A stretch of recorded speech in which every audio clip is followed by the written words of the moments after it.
Hello friends, welcome to my channel digital lifestyle. आज मैं आप लोगों के लिए एक नया टॉपिक लेके आई हूँ जो कि है ग्लोबल साउथ और भारत। अगर आपने रिसेंट वाला बीपीएससी का पेपर देखा होगा तो उसमें ग्लोबल साउथ से रिलेटेड एक क्वेश्चन भी आया था। और अगर इसकी कॉन्सेप्चुअल क्लैरिटी नहीं है कि ग्लोबल साउथ क्या होता है तो आप इस क्वेश्चन को ढंग से सॉल्व नहीं कर पाएंगे। तो इसलिए कॉन्सेप्चुअल क्लैरिटी को ध्यान में रखकर मैंने ये टॉपिक चूज़ किया है। और चलिए तो हम लोग बात करते हैं इस चीज़ के बारे में। तो इससे पहले मैं आपको एक बैकग्राउंड देना चाहूँगी कि ये जो वर्ष 2023 है भारत की वैश्विक भूमिका के लिए याद किया जाएगा। जनवरी 2021 से दिसंबर 2022 तक 2 वर्ष के लिए भारत ने सुरक्षा परिषद के अस्थायी सदस्य के रूप में प्रभावी भूमिका निभाई है। इसके बाद 2023 में भारत को G20 देशों के शिखर सम्मेलन की अध्यक्षता करने का अवसर प्राप्त हुआ है। इसके साथ ही 2023 में ही भारत शंघाई सहयोग संगठन की भी अध्यक्षता करेगा तथा इसका शिखर सम्मेलन भी भारत में आयोजित किया जाएगा।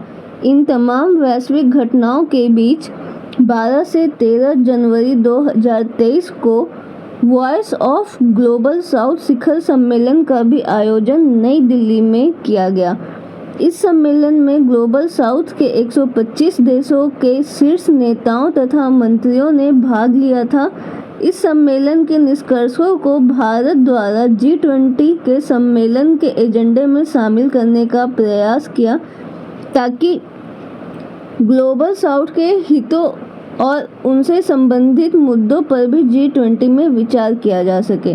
ग्लोबल साउथ सम्मेलन के बाद भारत ने एक बार पुनः स्पष्ट कर दिया है कि भारत पूर्व की भांति ग्लोबल साउथ के देशों के साथ खड़ा है तथा वह वैश्विक मंचों पर इन देशों के हितों का प्रतिनिधित्व करता रहेगा। तो अब हम लोग बात कर लेते हैं कि आखिर ये ग्लोबल साउथ है क्या। ग्लोबल साउथ शब्दावली वैश्वीकरण की देन है। वर्तमान में ग्लोबल साउथ का तात्पर्य दुनिया के सभी विकासशील देशों से लिया जाता है, अर्थात विश्व के विकासशील और गरीब देशों को सामूहिक रूप से ग्लोबल साउथ कहा जाता है। लेकिन इस शब्दावली की ऐतिहासिक पृष्ठभूमि भी है। द्वितीय विश्व युद्ध के बाद धीरे धीरे उपनिवेशवाद का अंत हुआ तथा अफ्रीका, एशिया और लैटिन अमेरिका के बहुत सारे देश स्वतंत्र अस्तित्व में आए। इन देशों में आर्थिक विकास की गति धीमी थी तथा कई देशों में राजनीतिक अस्थिरता का भी माहौल था। शीत युद्ध काल में सामूहिक रूप से इन नवोदित देशों को तीसरी दुनिया के देश अथवा तृतीय विश्व यानी कि थर्ड वर्ल्ड के नाम से जाना जाता था। भारत भी इन्हीं देशों में एक था। तृतीय विश्व शब्द का प्रयोग सबसे पहले चीन के साम्यवादी नेता माओ ने किया था। शीत युद्ध के दौरान विश्व में विकसित पूंजीवादी देशों तथा साम्यवादी देशों के बीच गुटबंदी चल रही थी। चीन का तर्क था कि वह इन दोनों ही गुटों में शामिल नहीं है। इस प्रकार विकसित पूंजीवादी देशों को प्रथम विश्व तथा विकसित साम्यवादी देशों को द्वितीय विश्व तथा गरीब और विकासशील देशों को तृतीय विश्व की संज्ञा दी जाने लगी। वास्तव में भारत के नेतृत्व में शीत युद्ध काल में शुरुआत किया गया गुट निरपेक्ष आंदोलन तीसरी दुनिया के देशों का ही आंदोलन था। गुट निरपेक्ष आंदोलन की मांग पर संयुक्त राष्ट्र महासभा ने 1974 में नई अंतर्राष्ट्रीय अर्थव्यवस्था का प्रस्ताव पारित किया। इस प्रस्ताव में आपसी बातचीत के आधार पर विकसित और धनी देशों द्वारा गरीब और विकासशील देशों के विकास के लिए कई प्रकार की सहायता देने का प्रावधान किया गया। इस प्रस्ताव को क्रियान्वित करने के लिए 1970 के दशक के अंत में विकसित व विकासशील देशों के बीच वार्ताओं का क्रम आरंभ हुआ। इन वार्ताओं को समीक्षकों द्वारा उत्तर दक्षिण वार्ताओं का नाम दिया गया। उत्तर का तात्पर्य विकसित देशों के लिए प्रयुक्त किया गया था, क्योंकि अधिकांश विकसित देश पृथ्वी के उत्तरी गोलार्ध में स्थित हैं। इसी तरह दक्षिण शब्द का प्रयोग गरीब व विकासशील देशों के लिए किया गया, क्योंकि ये देश पृथ्वी के दक्षिणी गोलार्ध में स्थित हैं। तभी से दक्षिण शब्द का प्रयोग गरीब व विकासशील देशों के लिए किया जाता रहा है। वैश्वीकरण के युग में इन देशों के लिए तृतीय विश्व के स्थान पर ग्लोबल साउथ कहा जाता है। इसी आधार पर जब विकासशील देश आपस में सहयोग की प्रक्रिया आगे बढ़ाते हैं तो उसे दक्षिण सहयोग के नाम से जाना जाता है। वस्तुतः दक्षिण सहयोग भारत की विदेश नीति का आधारभूत तत्व है। वैश्विक स्तर पर विकासशील देशों के मध्य आर्थिक विकास के क्षेत्र में सहयोग हेतु कई प्रयास किए गए हैं। 1964 में अंकटाड सम्मेलन के परिणाम स्वरूप G77 समूह की स्थापना की गई थी। G77 समूह में वर्तमान में 132 देश हैं। जेनेवा में यह समूह संयुक्त राष्ट्र में विकासशील देशों के आर्थिक हितों का प्रतिनिधित्व करता है तथा उनकी नीतियों में समन्वय स्थापित करने का काम करता है। G77 की गतिविधियों को निरंतरता देने के लिए बाद में जेनेवा में ही साउथ सेंटर की भी स्थापना की गई। इस प्रकार स्पष्ट है कि विकासशील देश द्वितीय विश्व युद्ध के बाद से ही विश्व स्तर पर अपने आर्थिक हितों को लेकर सचेत रहे हैं, लेकिन उन्हें अधिक सफलता नहीं मिल पाई। इसी कारण वर्तमान में इन देशों ने अपनी विकास चुनौतियों का सामना करने के लिए दक्षिण सहयोग की रणनीति को अपनाया है। अब बात करेंगे भारत और ग्लोबल साउथ की। भले ही सकल राष्ट्रीय उत्पाद की दृष्टि से भारत विश्व की 5वीं बड़ी अर्थव्यवस्था बन गया हो, लेकिन प्रति व्यक्ति आय की दृष्टि से भारत एक विकासशील देश की श्रेणी में आता है। फिर भी भारत विकासशील देशों में एक तकनीकी क्षमता तथा आर्थिक दृष्टि से एक अग्रणी देश रहा है। विकासशील देशों का कुछ भी नाम रहा हो, भारत ने इन देशों के बीच आपसी सहयोग की रणनीति को आज़ादी के बाद से ही अपना लिया था। दक्षिण सहयोग आरंभ से ही भारत की विदेश नीति का अभिन्न अंग रहा है। भारत ने दक्षिण सहयोग की नीति को क्रियान्वित करने के लिए बहुपक्षीय तथा द्विपक्षीय आधार पर अनेक प्रयास किए हैं तथा इन प्रयासों को आज भी गति प्रदान कर रहा है। आइए जानते हैं कौन कौन से प्रयास भारत ने किए हैं। इसमें सबसे पहले हम बात करेंगे बहुपक्षीय प्रयास की। भारत ने दक्षिण सहयोग को मूर्त रूप देने तथा विकासशील देशों में एकता व सहयोग बढ़ाने में बहुपक्षीय आधार पर महत्वपूर्ण भूमिका निभाई है। इसके कई उदाहरण हैं, जैसे कि गुट निरपेक्ष आंदोलन का नेतृत्व। भारत ने शीत युद्ध काल में महाशक्तियों के तनावों से दूर रहने तथा विकास पर ध्यान केंद्रित करने के लिए जहां स्वयं गुट निरपेक्षता की नीति अपनाई, वहीं वैश्विक स्तर पर विकासशील देशों के हितों की रक्षा के लिए गुट निरपेक्ष आंदोलन की स्थापना में सहयोग दिया। गुट निरपेक्ष आंदोलन विश्व के नवोदित व विकासशील देशों का आंदोलन है।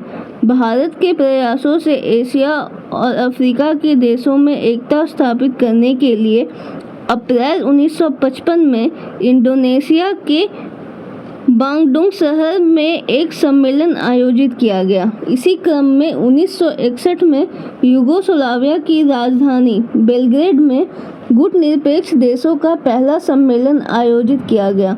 भारत ने गुट निरपेक्ष आंदोलन की स्थापना में अग्रणी भूमिका निभाई है। आज इस समूह में 120 देश हैं। वास्तव में गुट निरपेक्ष आंदोलन ने शीत युद्ध काल में विकासशील देशों में आपसी एकता और सहयोग बढ़ाने तथा वैश्विक स्तर पर इन देशों के हितों का प्रतिनिधित्व करने का प्रमुख मंच है। दूसरा है G20 की स्थापना। वर्तमान में संयुक्त राष्ट्र के स्तर पर विकासशील देशों में आपसी सहयोग बढ़ाने और उनकी नीतियों में समन्वय बनाने के लिए G77 एक प्रमुख मंच है। इसकी स्थापना में भी भारत की महत्वपूर्ण भूमिका है। इसकी स्थापना का निर्णय 1964 में दिल्ली में आयोजित अंकटाड सम्मेलन में लिया गया था। G77 के सदस्यों की संख्या वर्तमान में बढ़कर 132 हो गई, लेकिन इसका नाम वही है। इसके कार्यों में निरंतरता बनाए रखने के लिए जिनेवा में ही साउथ सेंटर की स्थापना भी की गई है। तीसरा है इब्सा।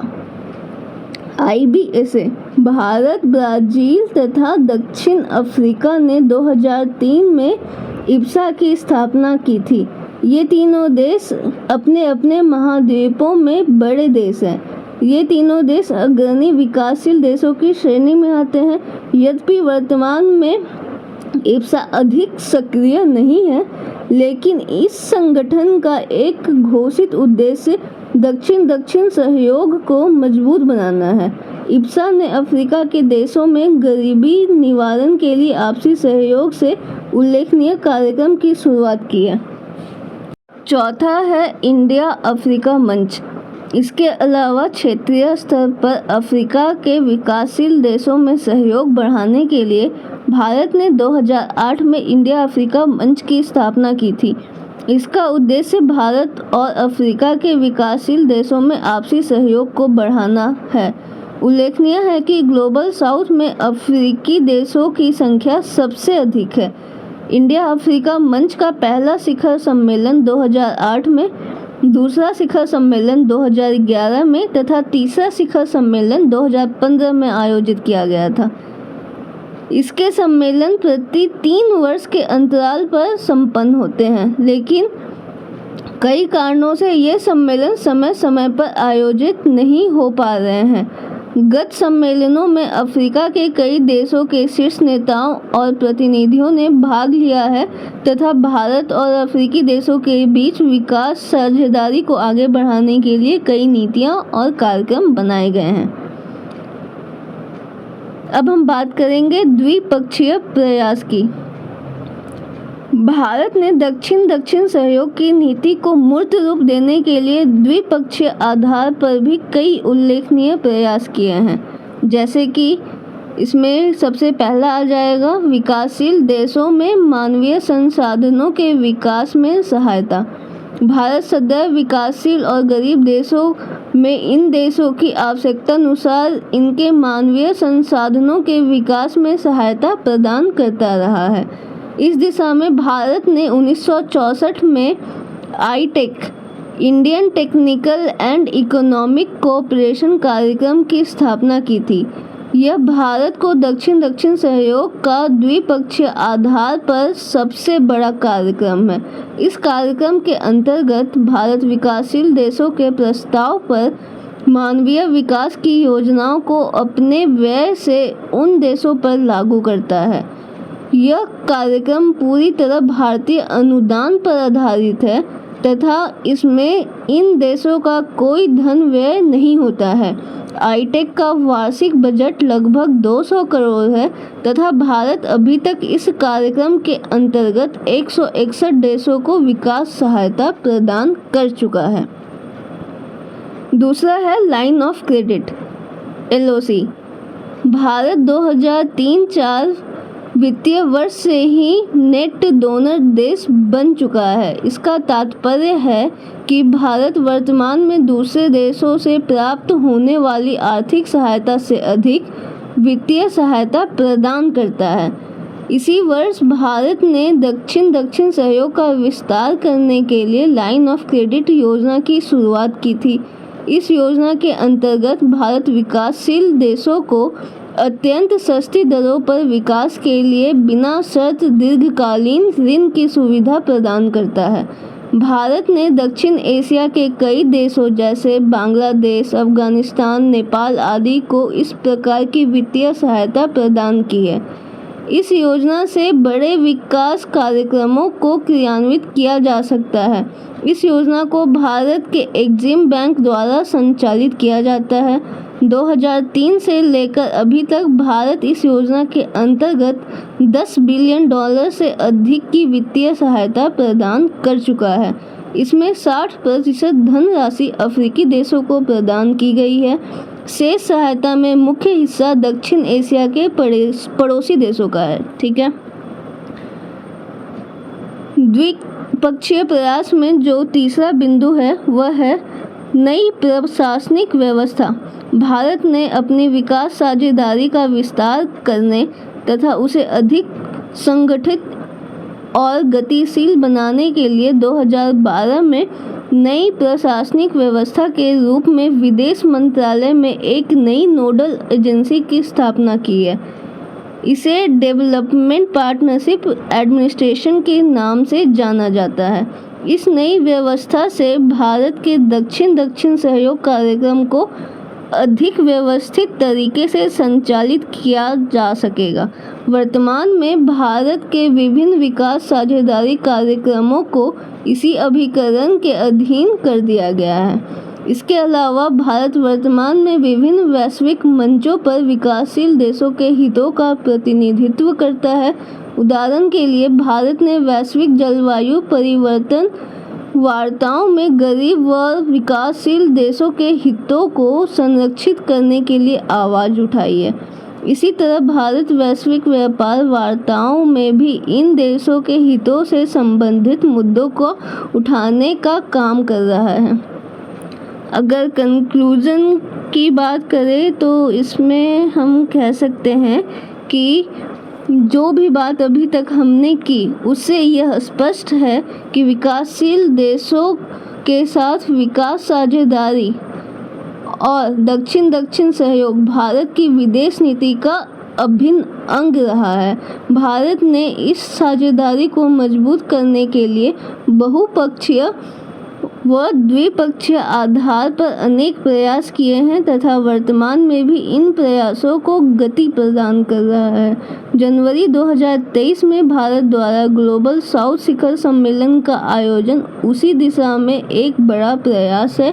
भारत का प्रयास है कि इस सम्मेलन से प्राप्त निष्कर्षों को आगामी G20 के शिखर सम्मेलन के माध्यम से मूर्त रूप दिया जाए। इस बात की पूरी संभावना है कि भारत आगामी G20 शिखर सम्मेलन में विकासशील और गरीब देशों के सरोकारों को जोरदारी से उठाएगा। भारत की विकास साझेदारी की एक महत्वपूर्ण विशेषता यह है कि भारत इस साझेदारी को चीन की तरह विकासशील देशों पर थोपता नहीं है, बल्कि उसकी आवश्यकता के अनुसार ही उसका क्रियान्वयन करता है। दूसरा, भारत का जोर विकासशील देशों में मानव संसाधनों के विकास पर अधिक रहा है, जो अस्थायी प्रकृति का है। दूसरी तरफ चीन की विकास साझेदारी में गोपनीयता है तथा उससे इन देशों में ऋणग्रस्तता की चुनौती खड़ी हो रही है। वर्तमान में श्रीलंका तथा पाकिस्तान इसके सबसे बड़े उदाहरण हैं तथा जो गंभीर वित्तीय संकट का सामना कर रहे हैं। इसी कारण से भारत की विकास साझेदारी इन देशों में अधिक लोकप्रिय है। इस विकास साझेदारी का भारत को भी लाभ मिला है। भारत को इस साझेदारी के माध्यम से विकासशील देशों का नेतृत्व करने का अवसर प्राप्त होता है तथा विभिन्न वैश्विक मंचों पर भारत को इन देशों का समर्थन प्राप्त होता है। इसी समर्थन के कारण ही भारत 8 बार सुरक्षा परिषद का अस्थायी सदस्य चुना जा चुका है। इस प्रकार हम कह सकते हैं कि भारत की विकास साझेदारी दोनों पक्षों के लिए लाभकारी है। उम्मीद है कि आपको इससे रिलेटेड जो भी चीज़ें जानने की ज़रूरत थी वो सारा कुछ मैंने इसमें कवर कर दिया और आपको समझ में भी आ गया होगा। अगर आपको यह वीडियो पसंद आता है तो लाइक करें और अगर आप हमारे चैनल पर नए हैं तो चैनल को सब्सक्राइब करना ना भूलें। धन्यवाद।